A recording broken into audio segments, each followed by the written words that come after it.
No mai, whakarong mai, ki te aotai whenua. Welcome to Country Life. I'm Janina Schwanica. It's summer, a great time to revisit some of the people we've met over the past year that make up rural New Zealand. In the spirit of summer, let's have some fun. We've got something for you and the kids to do, and something sweet for you to sink your teeth into. Later, we'll head to Wairarapa, where I'll introduce you to an up-and-coming star named Miley. But first, Sally Round's hitting the trails in Taranaki, where a rural mountain biking group is helping farmers get off farm. Tim. Hi. Hi, Tim. Sally. Hi. My name's Tim Lloyd. I'm one of the regional coordinators for rural riders here in New Plymouth. There's 11 or 12 regional groups now. So it started off in 2019-2020, and then basically it's grown. It was about 4 or 5 last year, and then there's about 11 or 12 this year. Basically, this is all funded by sponsorships from some awesome companies that back us up. Balance Agri-Nutrients, FIL, GEA, Rabobank, Torpedo 7 and the Rural Support Trust. So they all pitch in to enable this to happen across the country. Had a good ride? Yeah, no, it was good. Yep, no, I enjoyed it. Yeah. So do you come out every week? Yep, yeah, they come out every week, every Thursday night. It's good. Meet up with the same blokes pretty much, and yeah, no, it's good. I'm a dairy farmer. I milk about 350 cows, and it's just a good night out, really. Yeah. Have you just got into riding through this? Or? Pretty much, yeah. I ride with the kids, with my family, and then this is sort of a night of my own to talk to a few other different people and a few other different farmers, and yeah, share the stories of what you do during the day. Yeah, no, it is good. It is good. Yeah. Does it sort of relieve a bit of the pressure? Yeah, I suppose it shares, as they say, the problem halved is a problem, whatever it is, that saying, I can't remember the saying now. But yeah, no, that is good, yeah. Yeah, because your job is quite physical in the shed anyway, isn't it? Yeah, so it's not it like is. you need the exercise.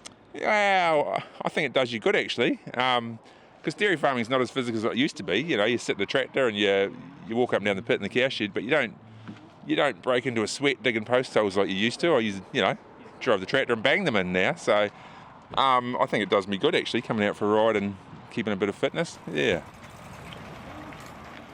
So it's the beers afterwards. Yeah. Light refreshment. Yeah. And you? Can I have a word with you? You better talk to Greg. You better. Greg. Yeah, I'll put you straight on what Neil said. Yeah, Greg Sampson, I'm with FIL, which What's is FIL? FIL, we're a dairy hygiene animal health specialist, so we deal with shed chemicals, your detergents, and then teat sprays and things like that for mastitis prevention. So have you been riding before this, or have you just got into it with rural riders? I always have had a mountain bike, but never really done much of it. And now I've got an e-bike, which makes mountain biking way more fun. So yeah, no, it's a good excuse to catch up with the farmers out in the hills, have a bit of fun. Yep. Make a few contacts. Well, yeah. Well, it turns out I know pretty much most of them anyway. But yeah, it's just having a bit of off-farm fun, giving each other a bit of stick. You need a bit of off-farm fun. You do. Does it get a bit serious out there? It can do. Yes, it definitely can do on farm. But it just lightens it up. Like Neil was saying, a problem shared is a problem halved. That's the one. Yeah. What have you guys been yarning about today? Nothing to do with farming, really. Oh, no, you were talking about the strength of nitrogen in urea. Right, we're talking about urea. With the Balance boys, but yeah. But normally it's just, talking smack, really. Do you pick up a few tips as well about what everyone else is doing? Yeah, probably. Can do it at different times, like through calving. What not to do. Although we're not doing this through calving. But you talk about it in retrospect. Because there hasn't been a great season dairy-wise, has it? I mean, with the lack of rain? It has been for us. We've been all right up here. Like, I think South Taranaki and Opanaki have struggled, haven't they? But I think North Taranaki we've been pretty good this year. Yeah, it has been good. Challenging though, wet ground, moist, damp, good for bacterial growth. Mastitis has been a problem. Lameness has been more of a problem.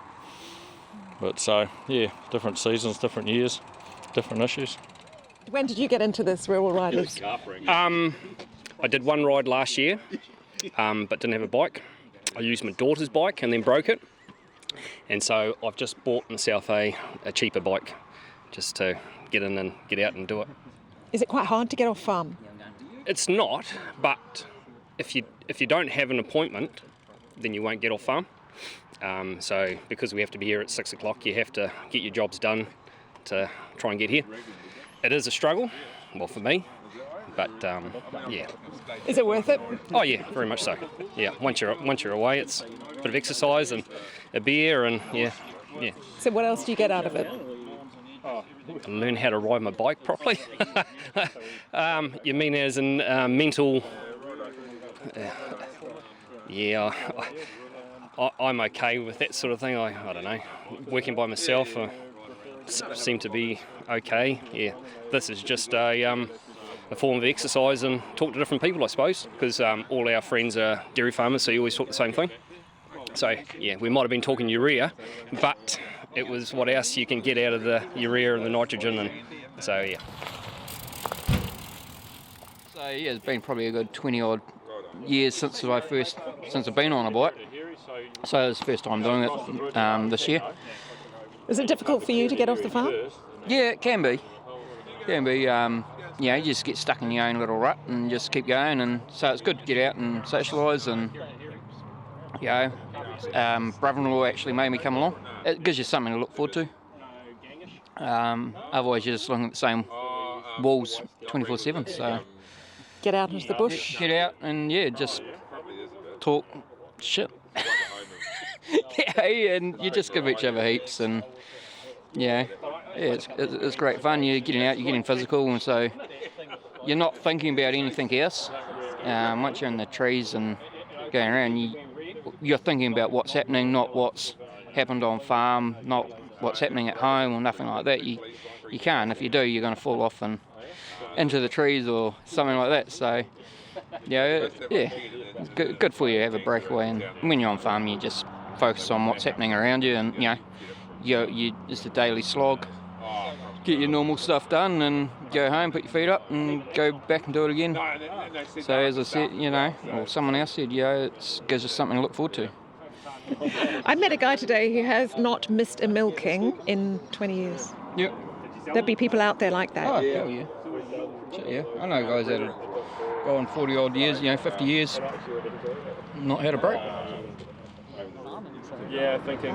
What do you do? I'm operations managers for the American Family Pest Management Plan, so biosecurity for honeybees. So, I've been kept for 30 years, and then I stepped into running the biosecurity side of things. So but this is great because this is sort of my escape from the office once a week. But and these guys are real good. So Do you miss being in the sector, being more in an office these days? Office is good, but I get out when I can, and I've done a bit of farming, so relate with these guys pretty quickly, and half of them have had bees on their farm as well. So so there's sort of two relationships there in terms of our rural outlook, but most of what we talk about is not the farm and not the bees. What do you talk about? We sort of just talk about how our week's going and what we're doing at work, but more, where we've been in life and what we're sort of heading to, and what's it like raising a bunch of kids, or what are your kids into versus mine, and it's sort of maybe things we wouldn't talk about on a day-to-day basis on the farm, or in my case in the office. So it's really good to, I smile a lot here. Not saying I don't smile at home, but you definitely look forward to every Thursday night and going on the ride, and just sharing it with like-minded people, really. But Are there few people who might have some problems that this can really help with? Oh yeah, I think so. Like sometimes, once the smaller group, different groups will talk about different things. And there's been a week where we talked about sort of the hardship of some of the things that people were going through, and helped each other out on that. And I don't think that everyone gets that output or that comfortable space to say that, especially working on a farm. You're usually on the farm all day with your worker, and you maybe don't want to open up to them as much as you do some random person that you go riding with once a week. So it's been good mental health wise, and I definitely do. I find it great to come out here and some of the things you talk about are great and some of the things you talk about aren't so. But everyone can relate to, everyone sort of has something to relate back to that, so you don't feel alone, which is sort of really that mental health thing. I wouldn't be riding if there wasn't a group of people to ride with. I really enjoy riding, but the social aspect is what gets me out here every Thursday. Rode back down and left. That was it. That was Dwayne Hill talking to Sally Round. If all that physical activity has got you feeling parched, well, then our next story should help cool you down. Cosmo Kentish Barnes is taking us to Appleby Farms near Nelson, where a group of neighbouring dairy farmers, including Murray King, have started their own ice cream brand. One of the challenges we have here is we're surrounded by intensive horticulture, we're surrounded by lifestyle blocks, so the land is reasonably expensive.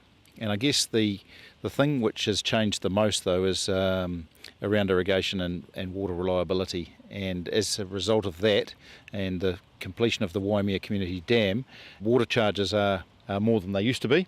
And so we had to find a way of actually generating better income than we would by producing whole milk powder with the major dairy companies.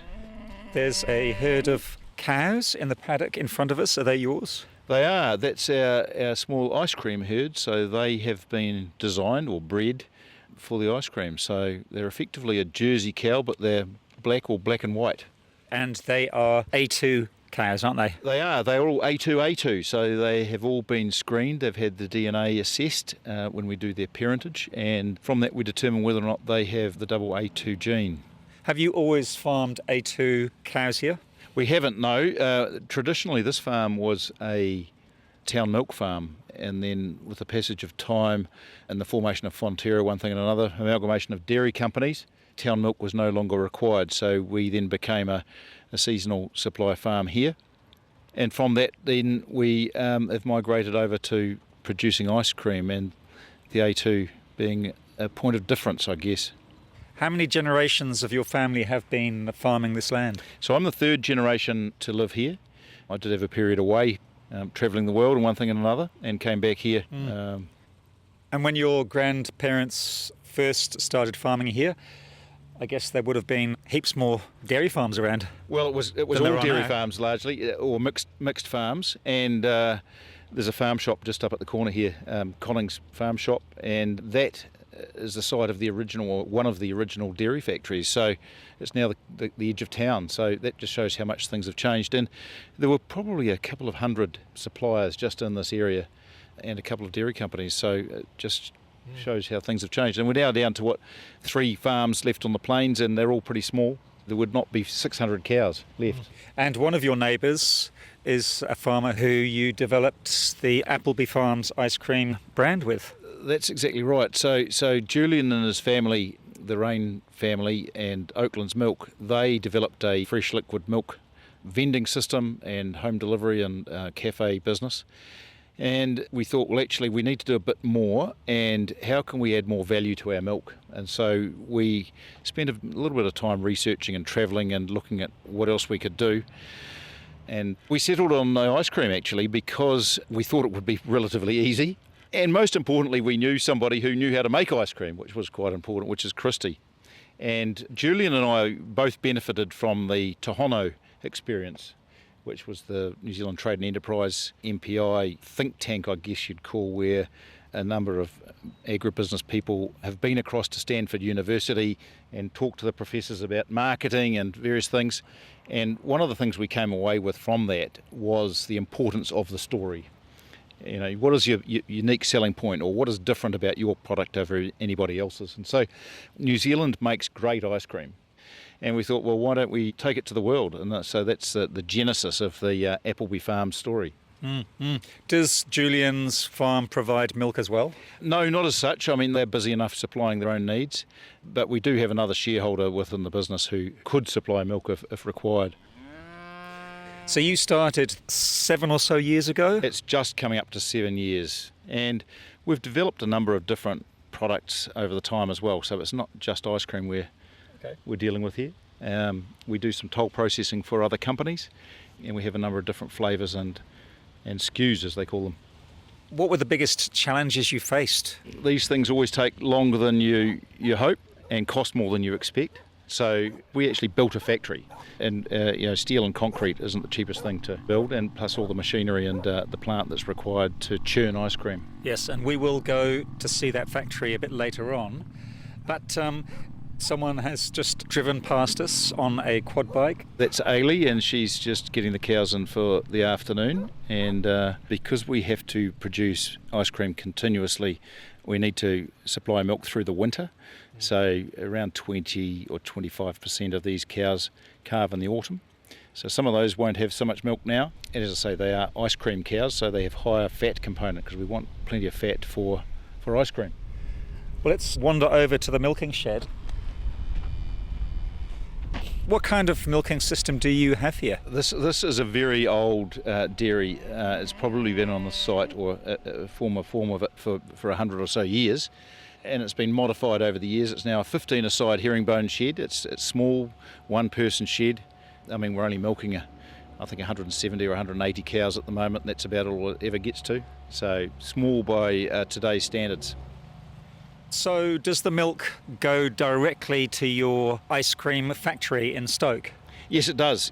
We've got a small tanker that comes and picks it up and trots it into town. It's about a 10-minute trip. So cow to cone. It's about every part of the process, from growing the grass to milking the cows to actually manufacturing the ice cream. And as part of your marketing plan, sometimes you open the farm up here to the public. We have done. It's really important actually that people get to see where their food comes from and to understand what it is that goes into producing it. There's a lot of assumptions that people have which are ill-founded, and unfortunately there's a vocal minority sometimes who is disparaging of farming without any good cause. And a really good day out for families and kids and what have you to come and get hands-on. The A2 herd is trundling past us.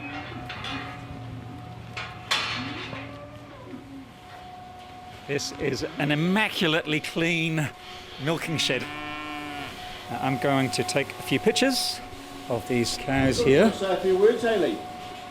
Ailey, what do you do here? I'm a farmhand, so I milk the cows and move the K-line and feed out and just normal farm jobs. Yes. How long have you been working for Murray? Since about June last year. And what do you like about this sort of work? I like being outdoors and working with animals and milking the cows for the ice cream. What do you do when you're not working on the farm? I farm at home.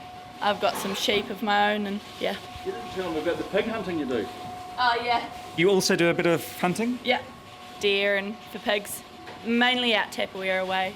We just go out at like 9 at night, and then we've got some pig dogs as well to get the pigs. When will the milk from today end up at the So this at will the factory? be collected tomorrow morning. So about 7 o'clock they'll be in here to collect this, and then it'll be made into ice cream tomorrow. And so there's a bit going on. Yes, and you mentioned irrigation earlier. You've been heavily involved with the Waimea Dam project, haven't you? Yeah, so the genesis of that was the 2001 drought, where the Waimea River effectively went dry in its lower reaches, and so people said, well, that's not good enough, and we agree, and irrigators want reliable water.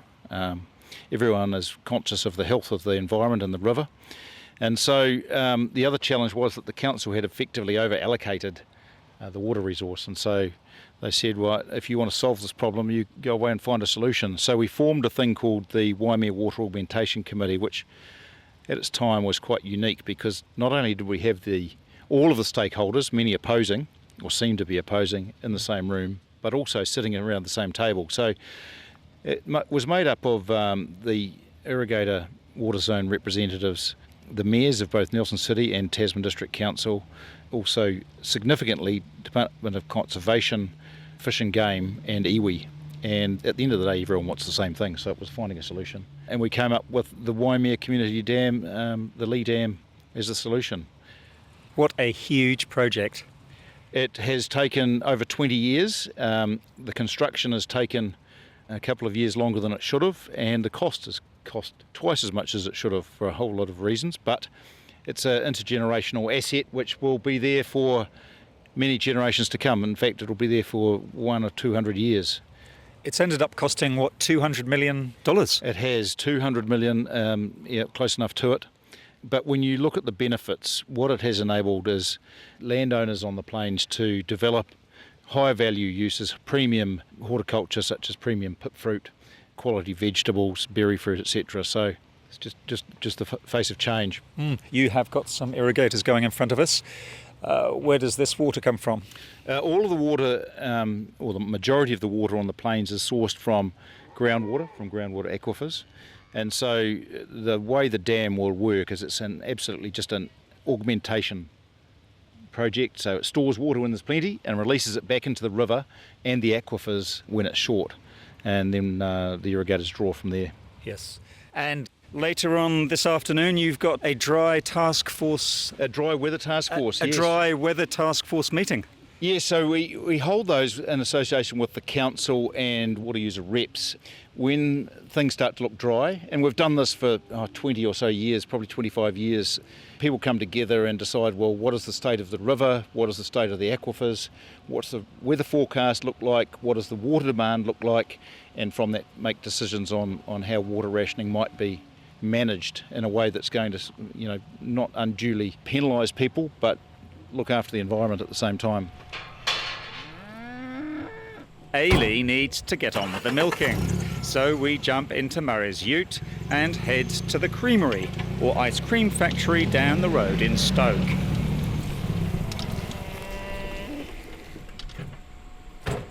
Peter Findlay is CEO of the ice cream business, and he's keen to show me around. So we've got our own frozen storage on site, dry storage, which you see here. The factory building over to the left, that's really going from mix making to churning and then freezing and packing. And then we're using the forklift to bring the product and store it over this side. And the milk from the farm comes in here and gets put into these two vats that we can see. Yeah, yep, just down the end of the building there. Yeah, if we walk down that way, we can have a look. Now outside the factory, you've got a few portable ice cream caravans. Yeah, so the first sales that the company ever made were out of the caravan. I believe it might have been at one of the cricket matches in Nelson at the time. Yes. So we still have the caravan that we send down to Tahuna Beach over summer. It's the perfect spot to get feedback on new flavours and some of the innovation that we try and run. So it's our testing ground for that type of thing. Yes. So how many people do you employ here at the factory? We've got 10 full-time equivalents, and we do flex up depending on what products we're making, as high as about 25. And how long have you been working for Appleby Farms? So I've been here about 18 months. So in a previous life I've worked at Fonterra and Tip Top, and then overseas at Marks and Spencer's. Christy Giles is the flavour guru at Appleby Farms. Hello. You're having a busy day today. Yes, it feels like a Monday and I know it's a Wednesday, but anyway, it's crazy. What have you been doing? A lot of production scheduling, a little bit of master file maintenance around our technical data for a new customer, and working with our production team, making sure that they've got everything they need. Is there still some milk in these vats, or has it been used up? Fully consumed and now cleaned in place, so that's a process that we call CIP, and that's actually happened so that everything's clean and ready to receive milk tomorrow. Yes. Do you have a particular person who does that sort of work? Yeah, we've got a key operator that looks after our mix blending, pasteurising and transfer. We've just come into a large room in the ice cream factory where you've got some quite high-tech machinery. What happens here? Well, it's pretty sexy stainless steel. So inside this environment we pump the milk from the raw material receival vat into the mix blending tank, and then we also add our dry ingredients. We add cream that we've separated ourselves here, and we add whole milk. Whole milk's the largest ingredient in our process, and followed by fresh cream. So inside these two big vats are paddles? Yes, there's agitation in there, And we also recirculate in our blending process through a pump as well. Now it looks like some of this machinery comes from Italy. Yes, so this is what we did when we decided in, I think it was April of 2017, that this is what we were going to do. I started searching for bits of equipment that we needed and then assembled the team together, and then we moved out onto site at the beginning of July 2017, and we were making ice cream by the December of that year. So it was quite a project. Yes. And really went according to plan in terms of timing and delivery. What is your role here? Oh, I've had many roles. I really can't explain it. So founding shareholder, director, food technologist. So I designed the process, how I wanted the factory to be laid out. Formulated the ice cream, so the original formulations was my work. And I now just look after the operations, which is essentially from the farm to the customer. So where do you do your experimentation? Inside the process control lab, which we'll go to in a minute. But as well as blend and mix in here, we filter, we homogenise, pasteurise. And the cycle time is normally about 2 days to go from receiving milk, mix making, and sending that mix into the aging vessels to then actually making ice cream the following day. Have you had any disasters along the way? There's always disasters in manufacturing from time to time, if I'm completely honest. And so I guess really the only disasters haven't really been around formulation here, but when hoses want to let go and you've got ice cream under a bit of pressure, everyone that's ever made ice cream at great volume can appreciate how far that ice cream can go. Technical nightmares. Yes, it kind of looked like someone had killed the Easter Bunny. We had chocolate on the roof.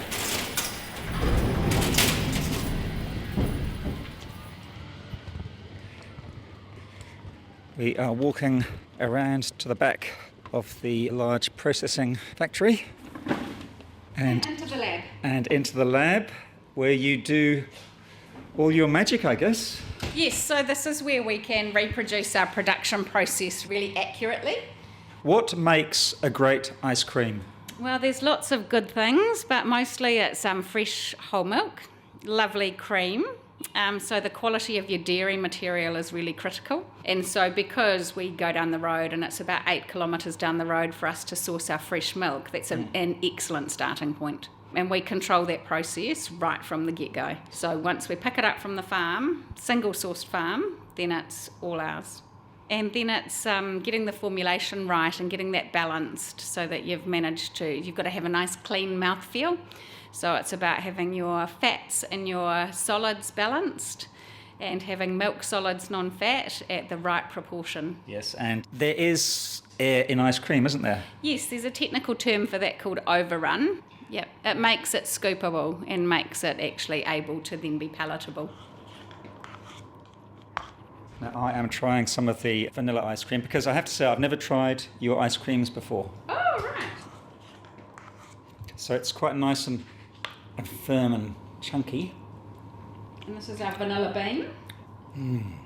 So creamy. Mm-hmm. It literally melts in the mouth, doesn't it? And it doesn't leave a residue because that's obviously what you're looking for, right? So it needs to be warm. It's weird when you say that you want ice cream to be warm on the palate, but it needs to be warm on the palate and then not leave a fatty residue. It just means then the mix is balanced well. Is that the challenge, getting that perfect textural combination? Yes, that's one of the challenges. And if you've got your base mix right, then it's easy to add other flavours to it because then you're just taking the same base mix without the vanilla and then adding other things to it. So how many flavours have you got at the moment? 15. It's quite a lot. Yeah, so then in different pack formats as well. Yeah, and then that doesn't include our novelties. Yes, is vanilla still the most popular? It seems variety? to be. It's the best accompaniment, isn't it? Yeah. And internationally, you have to have an excellent vanilla, you have to have an excellent chocolate and a great strawberry. And our vanilla ice cream was originally known as the best in category back in the 2018 Ice Cream Awards. And that really took New Zealand by storm a little bit. And we announced our arrival. I've just tried the maple walnut ice cream. Do you get the walnuts from a local grower? We do, actually. We source them from Canterbury Walnut Cooperative. So, yeah, they've been great. And they chop them to size because they need to be a certain size for our filler. And so they're fresh and we have great service from them. So how did you meet Murray and Julian? So I had a food technology consulting business here in Nelson when we arrived here back in 2003, and I met Julian through the boysenberry industry and blackcurrant cooperative.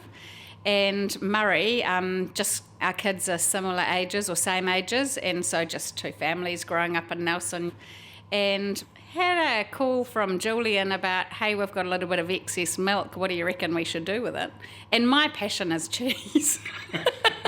I love cheese, but also definitely know that quite a bit about ice cream. So, happy to go with either of those options and really delighted that we've managed to make this ice cream thing work. And what's on the agenda for the rest of the week? My week? Yeah. So we've been mix making today, and so tomorrow we'll be churning 2 different flavours of 5 litre ice cream, and then on Friday we're churning tub ice cream, so that's retail into supermarkets. Christy Giles talking to Cosmo Kentish Barnes there. Hi, I'm Dana Rowe. I'm a dairy farming trainee and you're listening to Country Life on RNZ National. Farming life, you beauty. Time now to head to Wairarapa to see a man about a dog. Meet Miley, a 7-month-old Huntaway. She's still a pup, but when she's older, she'll sound more like Big Sister Duchess and Mum Roxy. She's the 3rd generation, bred by award-winning dog trialist Chris Shaw.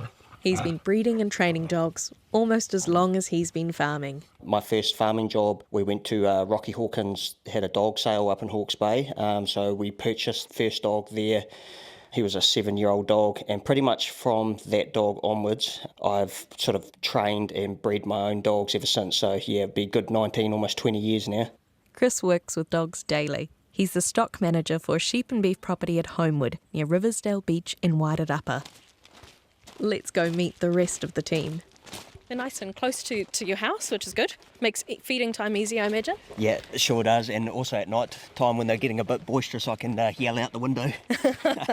Do they wake you up much at all? In the morning when they're ready to go? And Not generally, not too bad. The pups are normally the first to start talking. So who else have we got in here next to Miley? So we have Shadow, and she's a pig dog, and then next to her we have a little heading pup called Noodle. Hello, Noodle. You're very small. How old's Noodle? She's 9 weeks old. Oh, hi, Noodle. And then we have Frost. She's another pig dog. Another pig dog. And then we have in the kennel here we have Billie Jean. Hello, Billie Jean.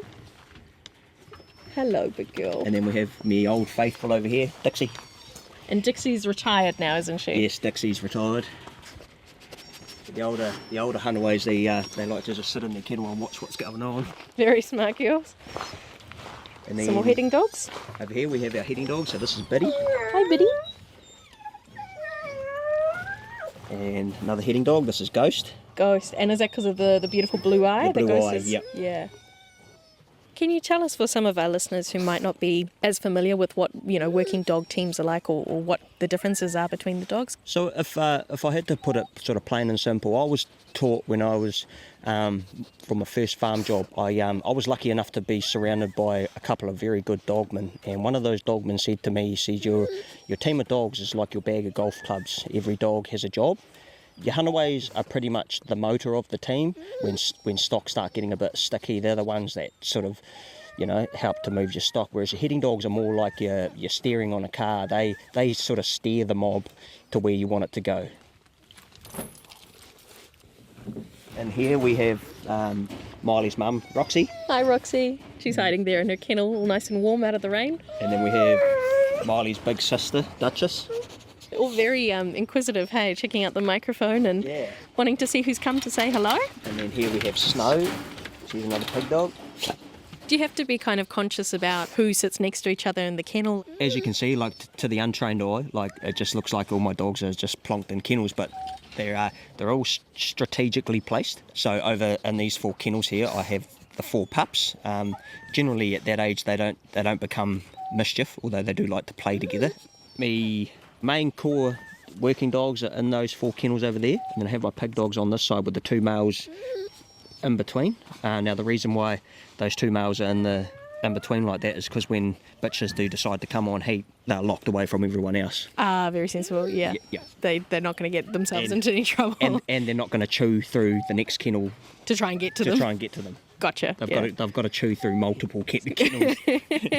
Especially, I imagine, breeding Huntaways, that's an accident you don't want to happen on the farm. Oh, no. Probably. And, you know, just like anyone else, I have had accidents in the past.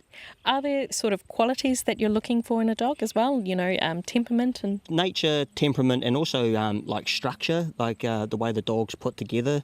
We don't want anything that's a bit undershot jaw or it's got wonky legs, so conformation's a huge thing. So all those aspects come into play when you're sort of picking a pup from the litter. And when I'm picking a pup, I normally like the one that comes up to me, just wants to be my mate. It's about that bond that you can form with them as well, I imagine, quite a bit. It is. And you got to think, you know, they're going to be with you for a long time, so you've got to like everything about that dog.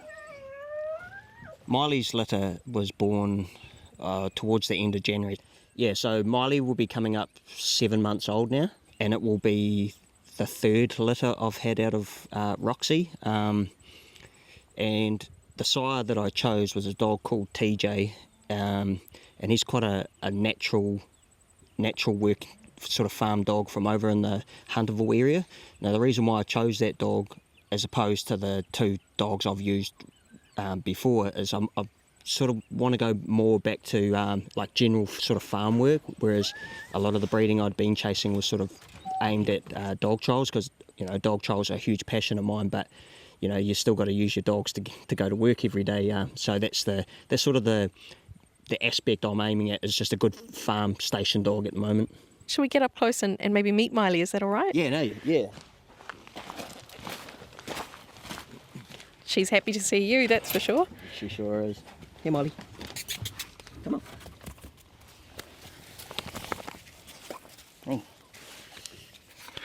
Can you describe some of those qualities you mentioned that you'd be looking for in a good dog that you see in Miley? Miley. So I like her because like she just wants to be with you. She just wants to be your friend. Also, like she's got nice sort of straight legs. She hasn't got an undershot jaw. She's just got like nice bone structure, what we call bone structure. She's not too bothered by the microphone, which is good to see. Hey Miley. She's what I've called, she's got quite a healthy, athletic physique. As you say, she seems to just kind of have that very easygoing, yeah, not too phased by anything kind of and it's, attitude. That's something you sort of teach them along the way. Like I'm just here to be their friend. They've got nothing to be scared of, because at the end of the day we've got to form a sort of a partnership, and we're going to be together for a long time, so we have to get along. And what was it that made you decide Miley was the one that you wanted to keep to train up yourself? Well, one, she's a female, so my whole team of dogs are female. Now the reason why I do that is I find female dogs, they're a lot cleaner. They just want to work with you, as opposed to a male dog who sort of they want to be top dog, and they always they want to be above you. Whereas I find females a hell of a lot easier just to get along with. And the reason why I picked Miley was I quite like the real ready tan that she's got. That's, I want a team of working dogs, a real ready tan working dogs, yeah. So it's also about looks and things like that? Oh yeah, most definitely. One thing about dogs is you've got to like what you're looking at. Very important question. Why did you choose the name Miley? Miley Cyrus. Miley Cyrus.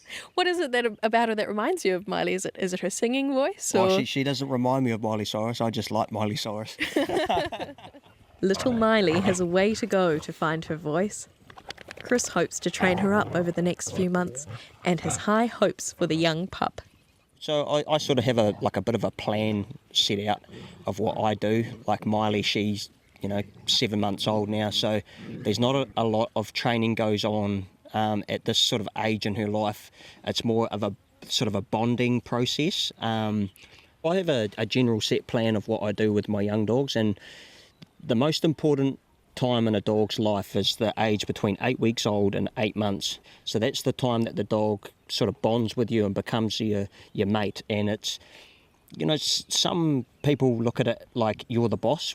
For me, it's not about being a boss. It's a partnership, and it's crucial to get that right at the start.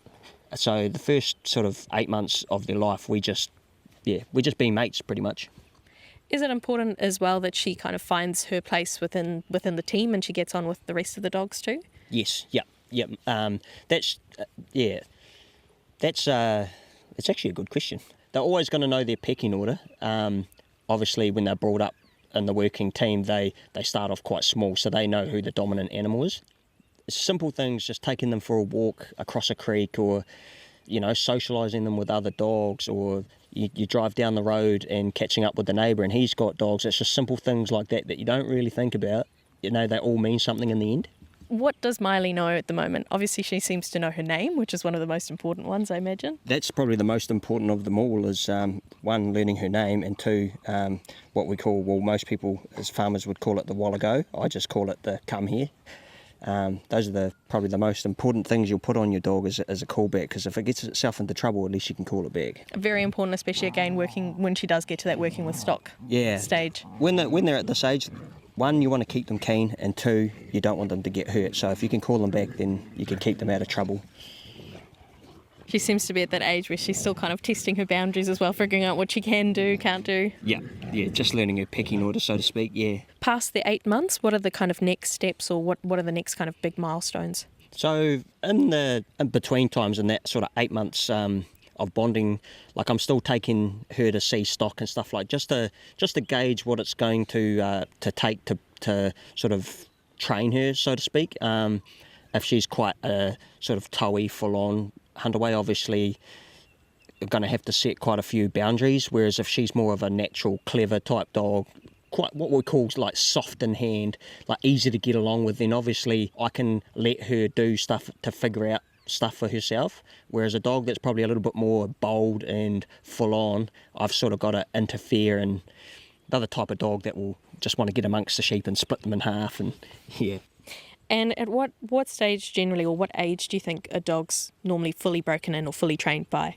That aspect of it, it's more probably the stage they're at. Like there's no set time on breaking in a dog. I reckon if you do the basics properly, then you'll end up with a better product. Whereas if you rush them to get them broken in, you'll probably end up with a half-hearted dog that doesn't really want to work with you. So I just sort of take my time. I'd like to have a dog doing or broken in by sort of 2.5 to 3 year old.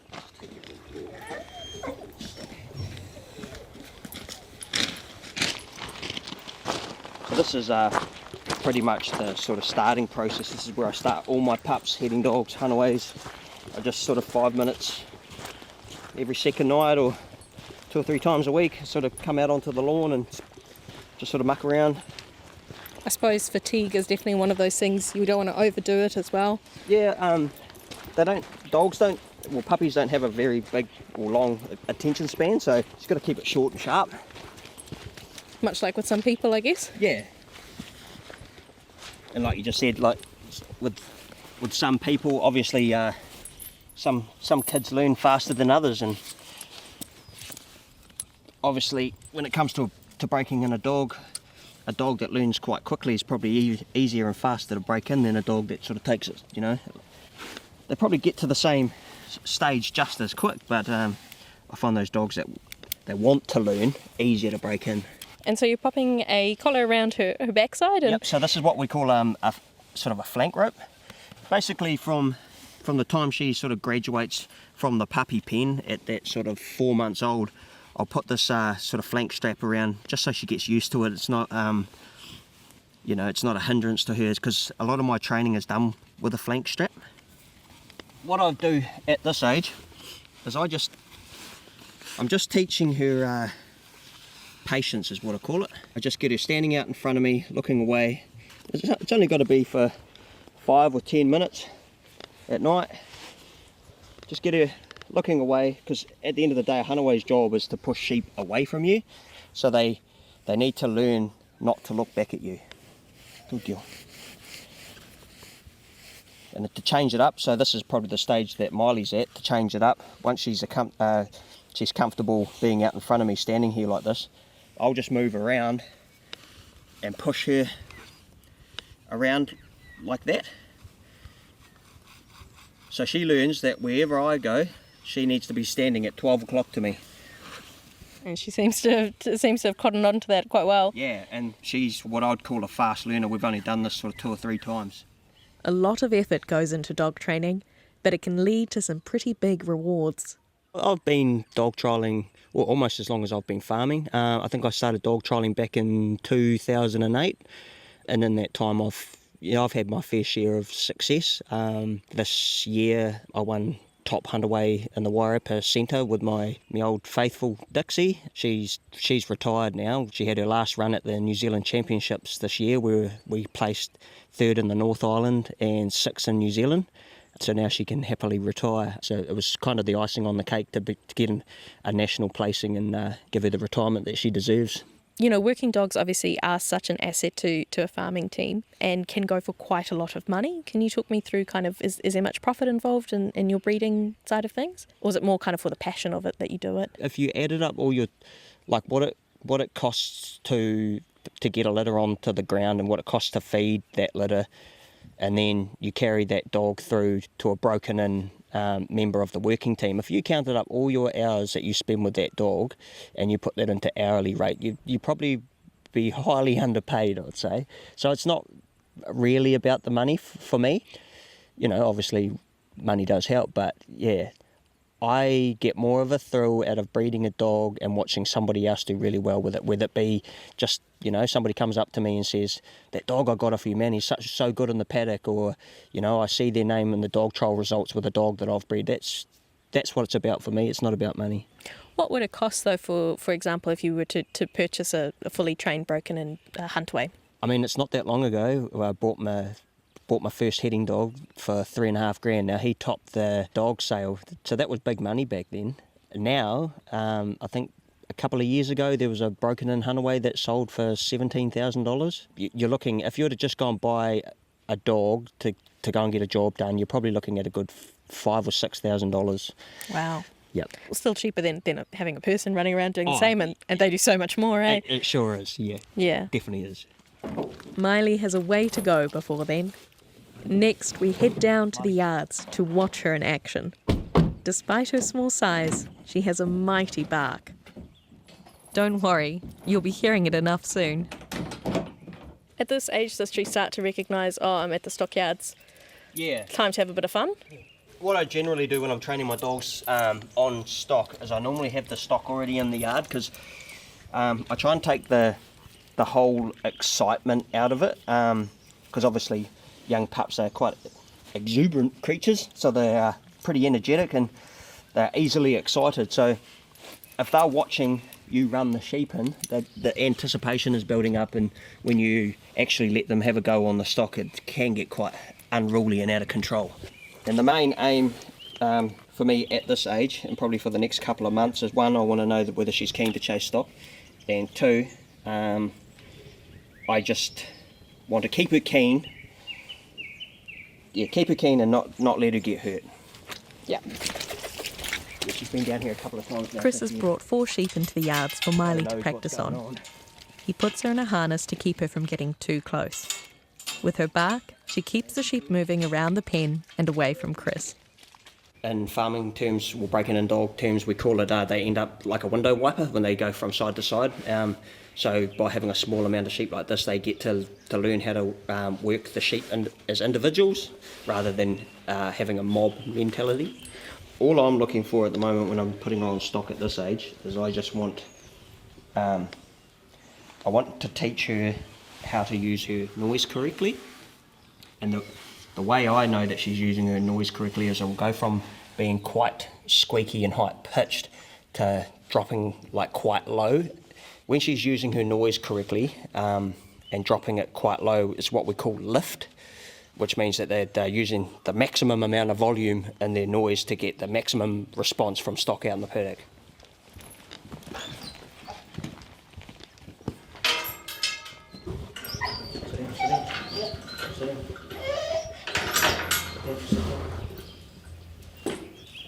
You're about to show this lovely lady how special you are.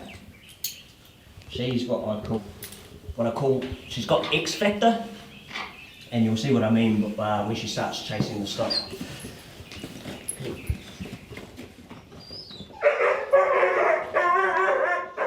I told you it was a mighty bark. A great first training session, and I look forward to our next visit to see how Miley's progressed. That is a big bark. Miley's a little over a year old now. I'll be checking in on her and trainer Chris Shaw again soon, so keep an ear out over the next few weeks, especially for that bark. Well, that's it from the Country Life team. The stories in this episode were produced and presented by Cosmo Kentish Barnes, myself, Janina Schwanica, and Sally Round. They were engineered by Phil Benj, Mark Chesterman, and William Saunders. We'll be back again next week with another summer edition for your listening pleasure. Don't forget to follow Country Life on any podcast app so you don't miss an episode. You can find photos from today's stories and heaps more goodies on our page, rnz.co.nz/countrylife. Bye for now.